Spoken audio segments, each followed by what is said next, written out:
Okay, realtors, I want you to build a scalable real estate sales business. What that means is every single year you do more transactions. I'm guessing that's what you want. It's what every single real estate agent wants. It's very difficult to continue to chase over and over again year after year. And so I'm going to teach you a system right now to help you stop chasing, and start attracting, and even more so, start creating real referral relationships, repeat and referral relationships, so that over time the business comes to you, right? That's the best business when it comes to you. So let's talk through the sequence, right? When you're a new agent, now this will apply, by the way, if you're brand new to real estate or if you've been in the business for some time. Obviously, if you've been in it for some time, hopefully you have developed a referral-based business and you've activated several of the things that I'm going to talk about here with you today. If you haven't, you're going to definitely want to listen to this. And if you're new, this is really useful for you to frame how you think about building your real estate sales business over your career. Okay, so let's start with the initiation of getting someone interested in buying or selling real estate, renting real estate, and that is called a lead, right? So we start with a lead. And what is a lead? A lead is an interested party, someone who says, I'm over here, raising my hand, I'm interested. Now, we don't know if their interest actually makes them a real prospect yet. We're going to call them a suspect first. And then what we have to do is we have to take this lead, this interested party, and convert them into a prospect. Okay. So stage one is we take a lead, we convert them to a prospect, and we do that through qualifying. So I'm going to talk to you about that here for a minute. But let's talk about all the different ways that we can generate leads. Obviously, our direct sphere of influence are leads. Obviously, we can get referrals from our sphere of influence.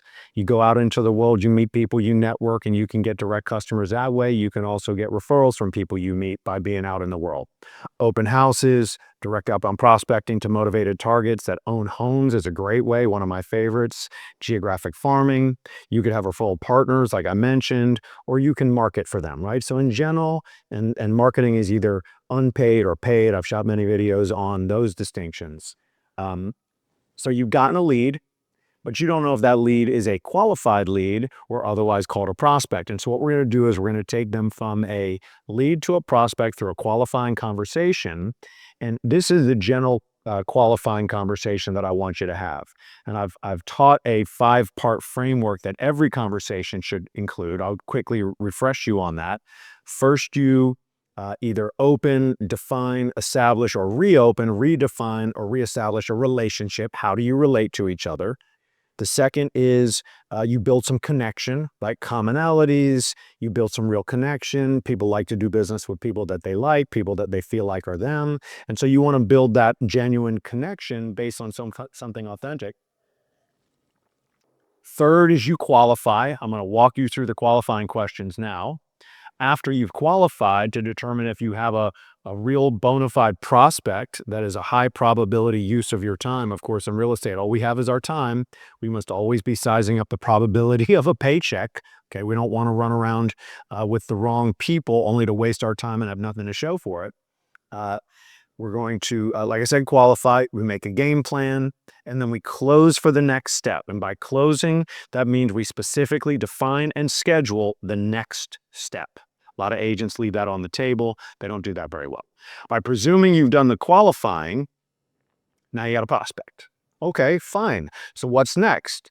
Well, if it's a buyer, simple enough. A lot of agents overthink this. What I love about the real estate business is we go from lead to prospect, then we go to customer. So it's very sequential, very concrete, very step-by-step. To go from a prospect to a customer, let's say it's a buyer, what do? We set the search, we send them the search, we refine the search, we get feedback on what we've sent them, then we schedule showings, we show them property, we find the right property, we make an offer, we navigate the negotiation, and then we go under contract and we navigate the contract to a close, okay? Sequential, it's the same thing, step by step by step. Once we've got a customer, which in my experience or the way that I define it is a one-time transaction. That's a customer. Okay. Now in our market or in our state, Florida, where I practice, we don't have clients. Our customers are considered customers, not clients, because we don't take a fiduciary relationship. We are transaction brokers here in the state of Florida, which means we represent the transaction and not either side in a single agent relationship. That may not be the case in your state if you're watching this in a different state, but in the state of Florida, we are a presumed transaction broker, which means they're not clients.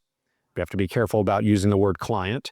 So we call them customers here. So a customer in my training framework is a one-time. Okay, we closed the deal, great. Then the job is to convert those customers into repeat customers and referral sources. And the way we do that is through a top-of-mind awareness program, right? We close the transaction, but now we've got to stay in touch. We've got to love on our past customer. We've got to help stay in touch with them about what's going on in their lives and in the market. And we now have repeat and referral sources. And so you go all the way from leads. I get them from various sources, right? They dump into my pipeline. I qualify them so know that I've got legitimate prospects. Those prospects are the people that I either run through a buyer process, or on the seller side, what do we do with the seller? We prep for the listing, we go to the listing, we sign the listing agreement, we get the house prepped, we get it on the market, we activate that listing, then we show the listing, we field offers, we negotiate an offer, we get into a contract, we close the contract. Same thing, one-time customer, close the contract. Simple, sequential process done over and over again repeatedly.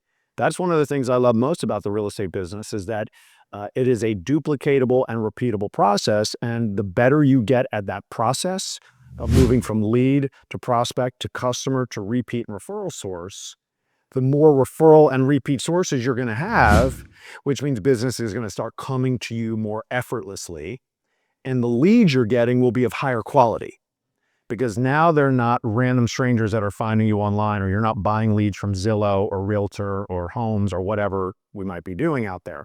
I'm not saying that those aren't legitimate sources. It's just a different animal altogether than when you're getting referrals from your database or past customers or repeat past customers. It's just so much easier because there's so much baked in trust, right? The problem with a lead, or the challenge I'll say with a lead, is high tension. They don't know you. They definitely don't trust you, right? Low trust.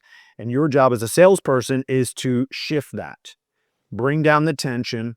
I don't know you. We're talking about, a big life event transaction. We're talking about a lot of money. And who are you? You're a stranger. I just found you online. I just jumped onto your website. No, I didn't want you to call me.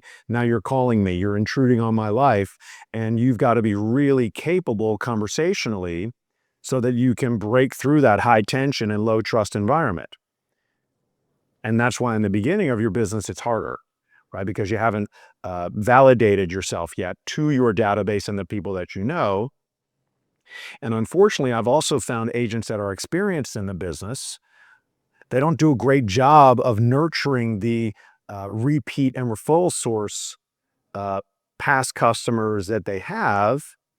And so therefore, they have to keep filling the top of the funnel. This is more bottom of the funnel stuff, where people come to you and they're more likely to just walk right into a transaction with you because there's baked in trust, because they're referred from someone you've already done business with.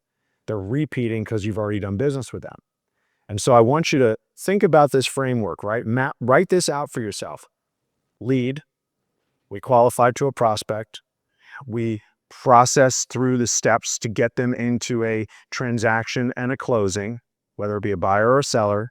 And then we top of mind awareness program them so that we are continuously supporting and staying in touch and adding value and being in relationship so that they can refer and repeat.